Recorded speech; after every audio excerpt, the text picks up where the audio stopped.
Well, hello, folks. This is our first episode of Word to the Wireless. Essentially, it's going to be a show about things I run into out in the field, things I hear about, solutions I come up with for or common solutions to things that we run into. And essentially, it's taking my years of experience and trying to present it to people to help them out. Today, I'm going to be talking about how Wi Fi, especially recent years, has been affected by these new routers, and they have a feature in there called band steering. Now, band steering is something where they take the two frequencies that you currently have in your Wi Fi router, and the idea is that if you have a device that can do the faster frequency, which is the 5 gigahertz frequency, the router will automatically move you or steer you towards the 5 gigahertz band. And I guess the reason why they would call it steering as opposed to moving is that it doesn't always work the way you think it would. And this causes a lot of problems, most of which I hear about are my connection is slow. And it doesn't happen all the time. It's kind of intermittent. It doesn't really be slow all the time, but sometimes it is, and I really can't figure it out. So then I'm called in to go and try and fix that problem for some of our clients. So, what is the thing about band steering? The 2.4 gigahertz frequency and the 5 gigahertz frequency are the two frequencies that are used in most Wi-Fi routers today. And we now have, of course, the newer 6 gigahertz band, which is coming up very rapidly. We've started to actually see a few of them come out, and you'll see that referred to on the box. It'll be called Wi-Fi 6E. Now, Wi-Fi 6E is basically the new Wi-Fi 6 standard, which is better at allocating time and better at handling congestion and a few other things. But what it's added on to it, the E part, is that it adds 6 gigahertz to it. So just because it's Wi-Fi 6 doesn't mean it's also Wi-Fi 6E. Two different things. Wi-Fi 6 is without the 6 gigahertz, but Wi-Fi 6E is with the 6 gigahertz. So let's talk about these dual band routers for the most part. I'm not going to talk about the 6 gigahertz beyond that. Now, the thing you have to understand, the 2.4 gigahertz frequency is a legacy system. It's what really started it all for most of people in Wi-Fi. And the 2.4 was great. It had longer range. However, it's bad in a few other areas. One is that it only has 11 channels, 1 through 11 here in the United States. And if you think about it, it's rather strange. The band is from 2,400 megahertz up to 2,473 megahertz. So a total of about 74 megahertz of total width of bandwidth. However, each channel is 20 megahertz wide. Do the math real quick. 20 does not go into 70 very evenly. You cannot have 11 channels running at the same time at 20 megahertz and expect everything to be fine. They will actually start to interfere with each other. So realistically, the only three channels that don't interfere is channel 1, channel 6, and channel 11. They don't step on each other. And that's why they tell people most of the time to set up their routers on one of those three channels. Going in between just causes headache and grief for your neighbors, especially if you live in a high congestion area like an apartment building, or you live in a neighborhood where a little bit close and you can actually see your neighbor's Wi-Fi. When you're on exactly the same channel, usually the routers are pretty good at automatically trying to avoid each other. But when you are on channel 3 and your neighbor's on channel 1 and the other one's on channel 6, you think you're in a good position. And in some cases, you might be. However, you're also might be causing interference for your neighbors. So that's something to really think about. But the other thing about 2.4 gigahertz is that it is notoriously slow. And it's slow for a few reasons. One is interference. You have a lot of interference coming from other devices that are in the house. And a lot of people don't realize it, that Bluetooth, baby monitors, microwave ovens, And almost all of your IoT devices, like your Ring doorbells or other devices that are termed as IoT, also operate at a 2.4 gigahertz band. And they do so because 2.4 works in almost every router. It's the default frequency. Beyond that, you would prefer to go to 5 gigahertz. So what's so great about 5 gigahertz? It's a higher frequency, which isn't necessarily why it's better, uh, but it has built into it 24 non-overlapping 20 gigahertz channels. In other words, we have 24 true channels in there. And each one is 20 gigahertz, and they could all be operating. They're not interfering with each other. And that's because the 5 gigahertz band is between 5,030 to 5,895. So, like, you have 800 plus megahertz worth of bandwidth. Some channels you can use, some channels you can't, but there's a lot of bandwidth in there for you to move around. So later on, they started coming up with bonding channels. In others, we'll take two channels and make a 40 megahertz. We'll take two of those channels, make it 80, two of those and make 160 megahertz. And what this does is that it increases your speed, but it also uses up more of the channels. You can start to see some of a problem here, right? All of a sudden, the channels you were looking at were maybe the first four channels in the spread, and now they're in an they're combined into an 80 megahertz channel. Yes, your Wi-Fi works faster, but it takes away channels. If you're not near any neighbors, or you're not causing any problems, or your neighbor's router can avoid it, then great. But if not, well, we start to have a congestion issue. By bonding these channels, you get faster speeds, which is why everybody likes the 5 gigahertz frequency band, because most routers out of the box will bond at least two channels, or they will automatically decide to bond two channels or try to bond the four channels to get the faster speed. And it'll look at the spectrum and decide how to do this. What also came along is something called band steering. Band steering is when you have a phone, a newer phone, for instance, as an example, and your phone has 2.4 and 5 gigahertz frequency in it, but you really can't select that on the phone very easily. However, the router sees that you have 2.4 and 5 gigahertz. It is going to theoretically steer you, or steer the phone towards the 5 gigahertz frequency, and ideally make it select that frequency band. However, there's a little gotcha in all of this. And one thing is that the 5 gigahertz band has shorter range. It doesn't penetrate walls as well as the 2.4 gigahertz frequency. So even though it's faster, it doesn't get out there as well.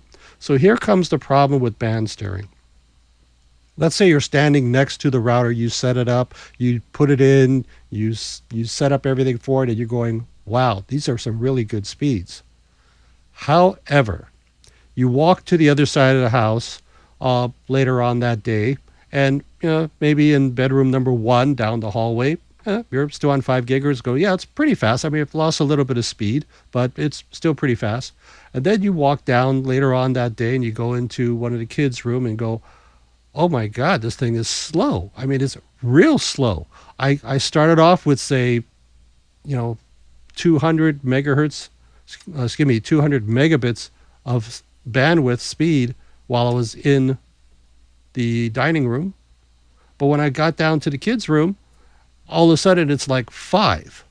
And going, no, the kids are going to be complaining all day long about that. You're not going to be able to stream videos very well, and it might even be worse than 5. I've been in a situation where one side of the house has 500 megabits of speed, and on the other side of the house, it actually dropped down to 2.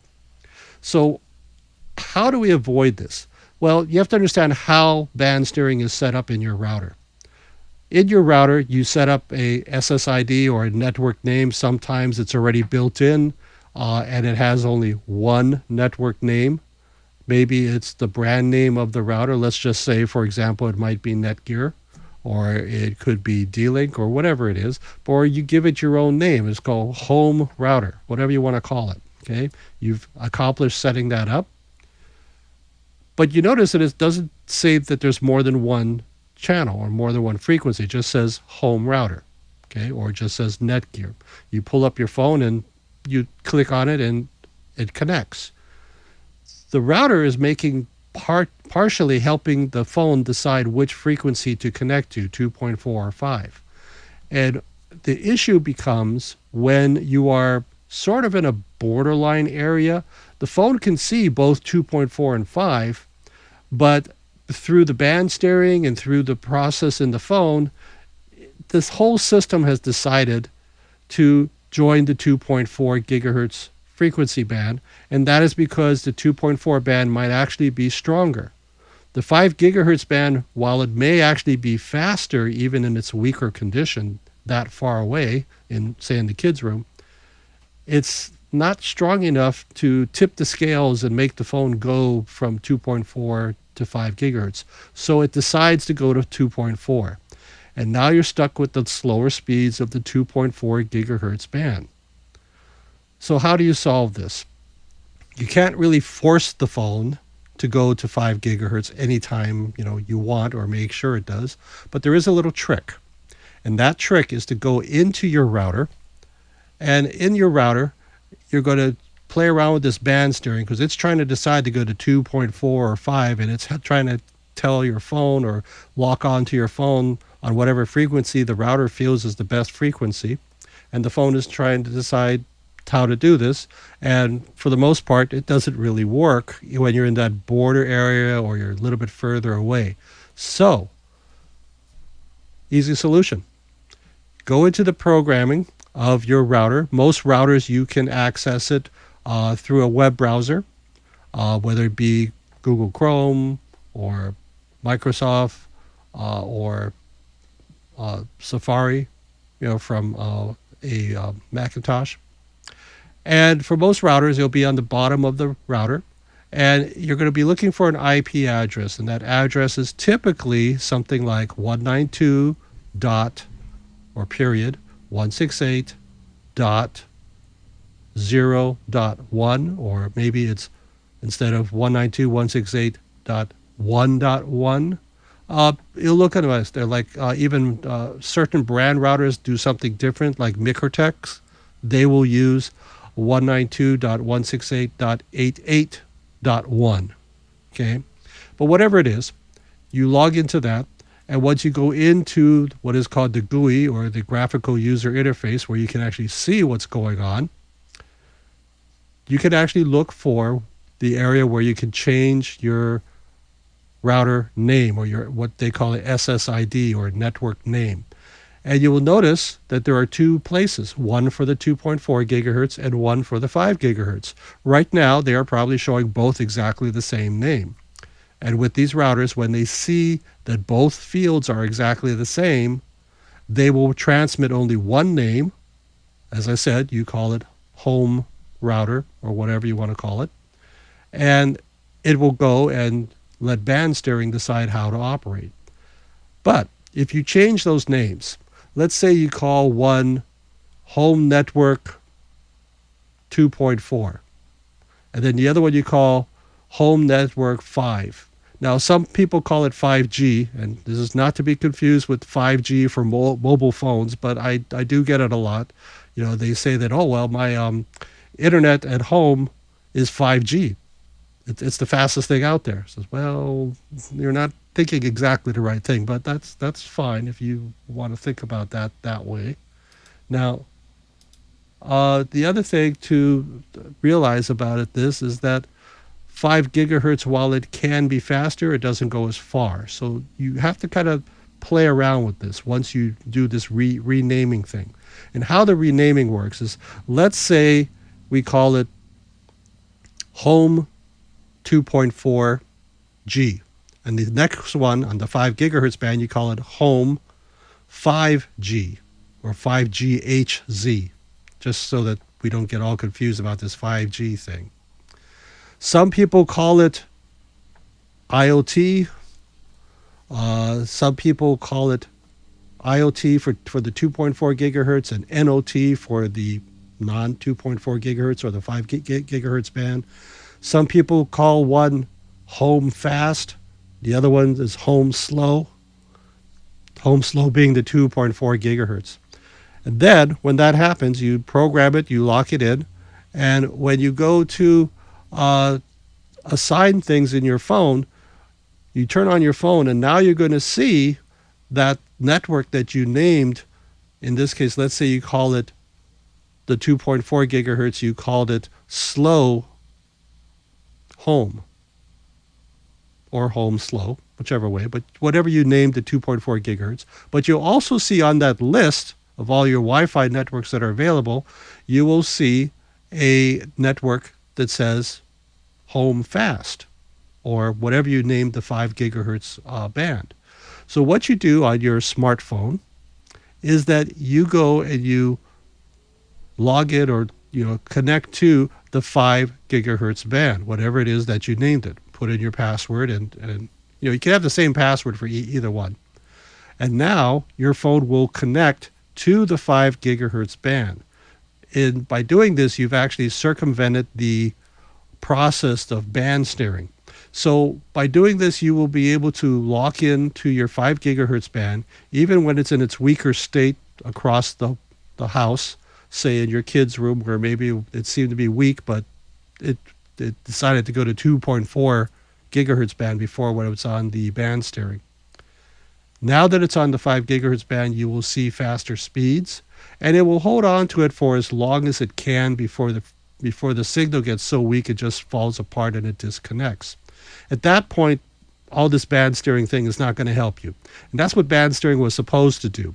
It was supposed to try and determine when you were so far away from the 5 gigahertz band that it wouldn't be worthwhile to go there, therefore go to the 2.4. Well, once you do this whole setup, you could actually change it so that the 5 gigahertz band is higher